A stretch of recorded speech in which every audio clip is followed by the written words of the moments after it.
اس نے کہا، اچھا رات کو 1 بجے تمہارے پاس آؤں گی، 15 سے 20 منٹ تمہارے ساتھ رہوں گی، اور پھر 2 بجے وہ پٹھان آ جائے گا تو پھر میں اسے تھوڑی دیر باتھ روم میں ملوں گی۔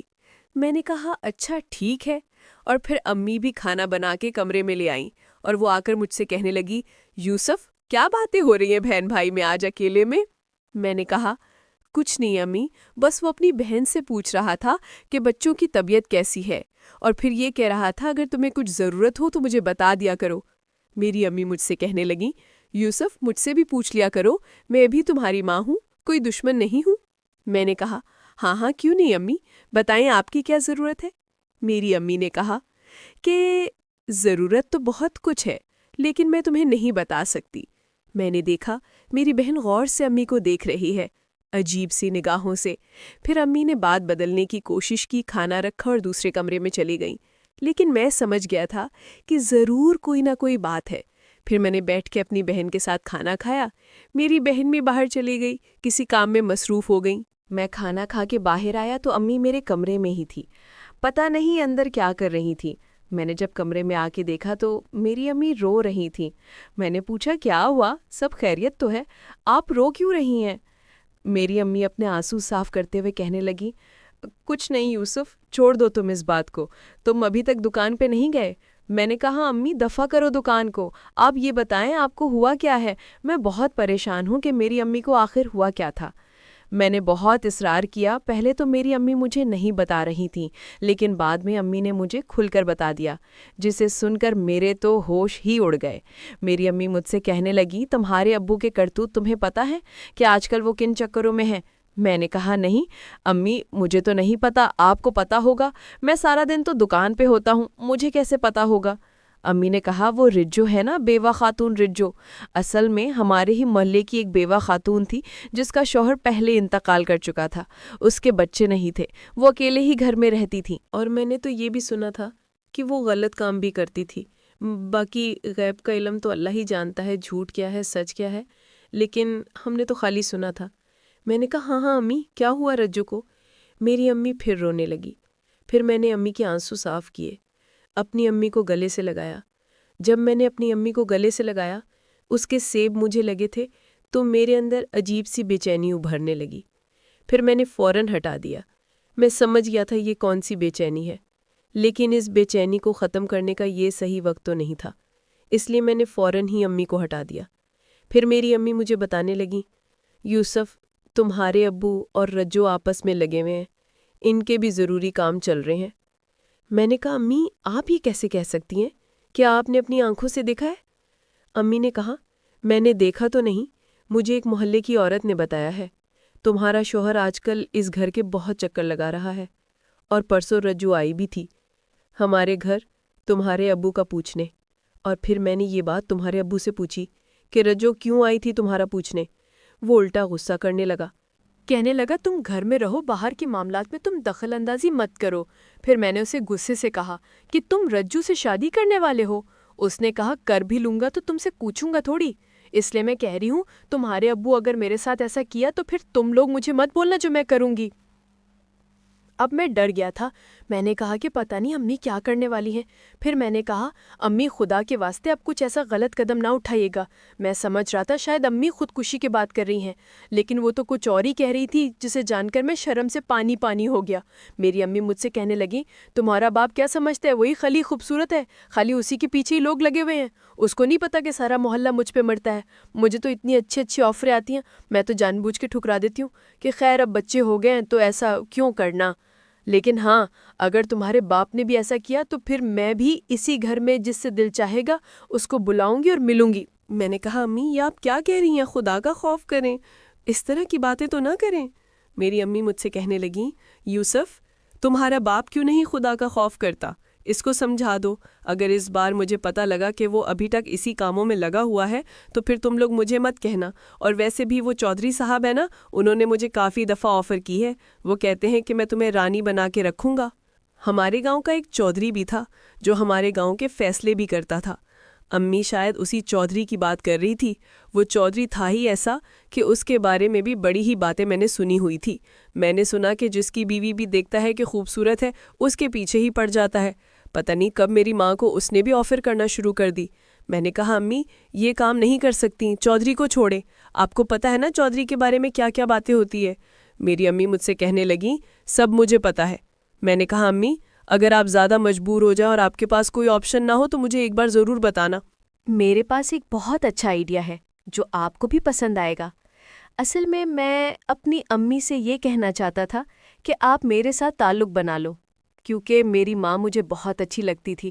میں نے بہت مشکل سے خود کو کنٹرول کیا ہوا تھا اور پھر یہ موقع اچھا میرے ہاتھ آ گیا تھا۔ پھر میری امی مجھ سے کہنے لگی یوسف کیا پلان ہے تمہارے پاس، بتاؤ، اگر مجھے اچھا لگا تو میں آج سے ہی اس پر عمل کرنا شروع کر دوں گی۔ میں ابھی اپنی امی سے اپنے دل کی بات نہیں کر سکتا تھا، یہ موقع اور وقت ٹھیک نہیں تھا۔ میں نے کہا امی ابھی نہیں، جب آپ بالکل پریشان ہو جائیں اور آپ کے پاس دوسرا کوئی چارہ نہ ہو تب آپ مجھے ایک دفعہ لازمی بتانا۔ پھر میری امی نے کہا اچھا آنے دو تمہارے ابو کو، آج میں اس سے فائنل بات کر لوں گی، یا تو وہ رجو کے ساتھ رہے گا یا وہ میرے ساتھ رہے گا۔ میں نے کہا اچھا ٹھیک ہے آپ کی مرضی، اور پھر میں اٹھ کے باہر آنے ہی لگا تھا کہ امی نے مجھے پیچھے سے آواز دی۔ میں نے پیچھے مڑ کر کہا جی امی کیا ہوا؟ اس نے کہا یوسف یہاں آ کر بیٹھو میرے پاس، مجھے بھی تم سے ایک بات کرنی ہے۔ میں نے کہا جی امی بتائیں۔ میری امی نے مجھ سے کہا کہ تم عالیہ کو جانتے ہو؟ میں نے کہا ہاں امی، ہمارے محلے میں رہتی ہے، اچھی طرح سے جانتا ہوں۔ امی نے کہا اس کے اور تمہارے بیچ کوئی چکر چل رہا ہے۔ میں نے کہا نہیں امی یہ آپ کیوں پوچھ رہی ہیں، اور آپ کو یہ کس نے کہا؟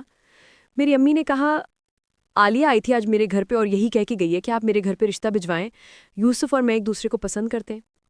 اب میں بری طرح سے پھنس گیا تھا کہ اگر امی کے سامنے مان جاتا کہ ہاں میں اسے پسند کرتا ہوں تو وہ رشتہ لی جاتی ہیں، اور عالیہ والے تو ویسے ہی مرے تھے میری شادی کروانے کے لیے۔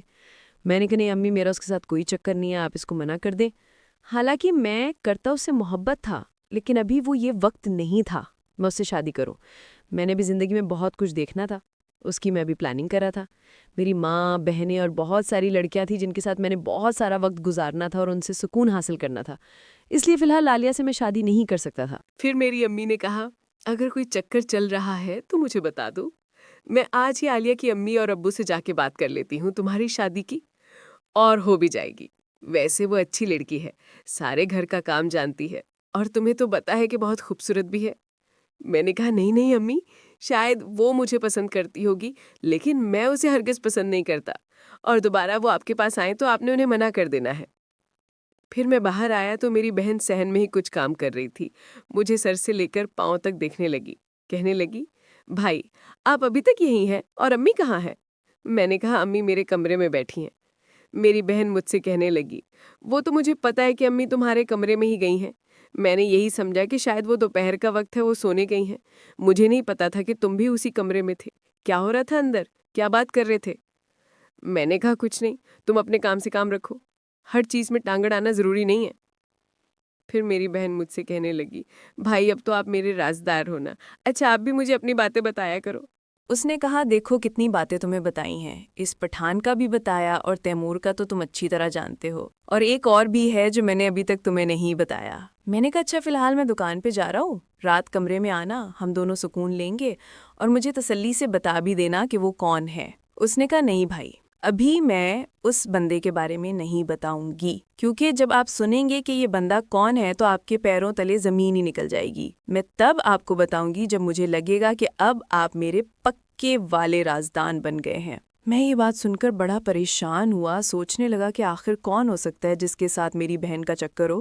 پھر میں یہی سوچتے سوچتے باہر نکل آیا اور میں راستے میں چلتا یہی سوچتا ہوا آ رہا تھا کہ آخر میری بہن کس کے بارے میں بات کر رہی تھی۔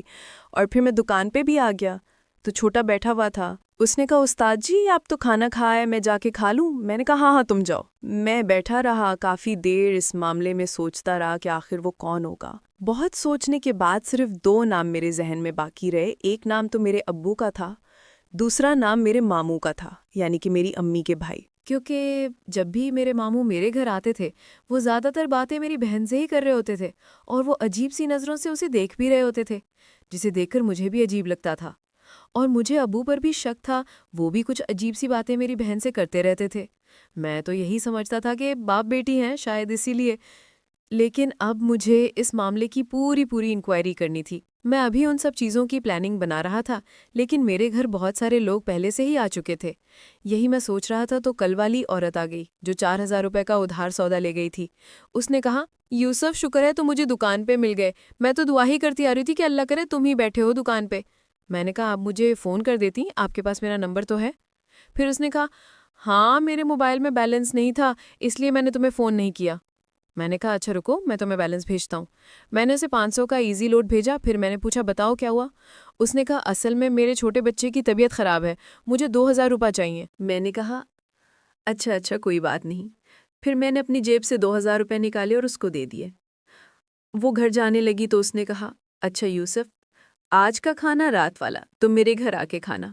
میں بڑا حیران ہوا کہ جو عورت مجھے لفٹ تک نہیں کرواتی تھی وہ صرف 2,000 روپے کے لیے مجھے کھانے کی آفر کر رہی تھی۔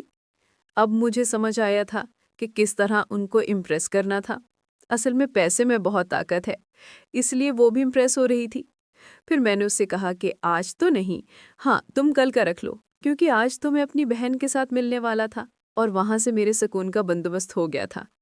میں نے کہا کہ جاؤ آپ تسلی سے اپنے بچے کی دوائی لو، کوئی بات نہیں، آج آپ پریشان ہیں، کل آپ کھانا بنا لینا، اور ہاں جو بھی کھانے کے لیے سودے چاہیے وہ مجھے بتا دینا، میں لیتا آؤں گا۔ اس نے کہا، نہیں آپ میرے مہمان ہیں، مجھے بھی خدمت کا موقع دو۔ پھر میں نے کہا، ضرور دوں گا آپ کو خدمت کا موقع، کل آپ مجھے بتا دینا کہ کیا کیا لانا ہے۔ پھر وہ چلی گئی اور اسی طرح شام بھی ہو گئی۔ شام کو تھوڑا تھوڑا اندھیرا ہو گیا تھا۔ میں نے دیکھا تو میرے ابو سامنے سے گزر کر پیدل کہیں جا رہے تھے۔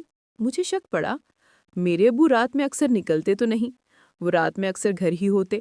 پھر میں نے کہا، آج میں اپنے ابو کا پیچھا کرتا ہوں، جو میری امی بات کر رہی تھی کیا وہ سچی ہے؟ پھر میں نے جلدی سے چھوٹے کو کہا، چھوٹے دکان بند کر کے تم گھر چلے جانا، میں جا رہا ہوں، اور ہاں صبح جلدی آ کے دکان کھول دینا، میرا انتظار نہ کرنا۔ پھر میں دبے پاؤں ابو کا پیچھا کرنے لگا۔ کافی گلیاں گھومنے کے بعد ابو تو واقعی رجو کے گھر کے دروازے کے پاس آ کے رک گئے، اور پھر وہ ادھر ادھر دیکھنے لگے کہ شاید کوئی انہیں دیکھ تو نہیں رہا، اور پھر ایک دم رجو کے گھر میں گھس گئے۔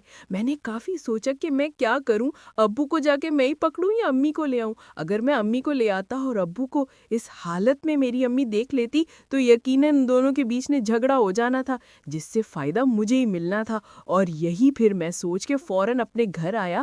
گھر میں آیا تو میری امی کھانا بنانے میں مصروف تھیں۔ میں نے کہا، امی چھوڑیں کھانا اور میرے ساتھ چلیں۔ امی نے کہا، یوسف ہوا کیا ہے، بات کیا ہو گئی ہے، اتنی جلدی میں کیوں؟ میں نے کہا، امی چھوڑیں باقی سوال اب آپ بعد میں بات کر لینا، فی الحال میرے ساتھ چلیں۔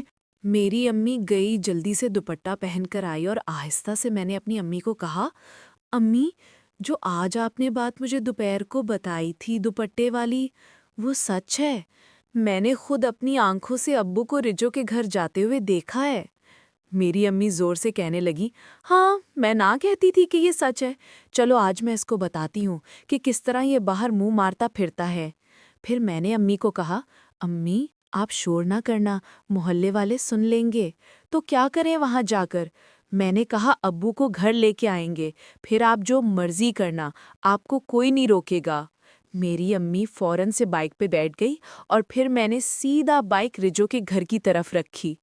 میری امی نے رجو کے گھر کا دروازہ بجایا اور دروازہ جیسے ہی کھلا تو دوستو، اس کہانی کی اگلی قسط دیکھنے کے لیے اس چینل کو سبسکرائب کر لیں اور بیل کے آئیکن کو کلک کر لیں تاکہ نئی آنے والی قسط آپ کو جلد از جلد مل سکے۔ شکریہ۔